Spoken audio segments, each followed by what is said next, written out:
Hello, Kerala முதலமைச்சர் பினராயி விஜயன் இருக்காரா? அவர்கிட்ட கொடுங்க, ரொம்ப முக்கியமான விஷயம் பேசணும். மிஸ்டர் பினராயி விஜயன், கேரளாவுக்கான கல்வி நிதியை எங்க மோடிஜி கொடுக்கல, தடுத்து நிறுத்தி வச்சிருக்காரு. வாஸ்தவம் தான். அதனால உங்களுக்கு கோபம் வந்துருது, அதுவும் சரிதான். எங்க மோடிஜியை எதிர்த்து சுப்ரீம் கோர்ட்ல கேஸ் போட போறேன் அப்படின்னு நீங்க முடிவு பண்ணிருக்கீங்க. அது உங்களுடைய விருப்பம், அதுல நாங்க தலையிட மாட்டோம். நான் என்ன கேட்க வரேன் அப்படின்னா, கேஸ் போடுறது அப்படின்னு நீங்க முடிவு பண்ணிட்டு நீங்க பாட்டுக்கு போய் போட வேண்டியதானே?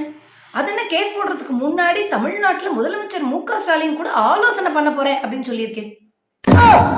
நீங்க கேஸ் போடுறதுல எனக்கு எந்த பிரச்சனையும் இல்லை, ஆலோசனை பண்ண போறதுலயும் எந்த பிரச்சனையும் இல்லை.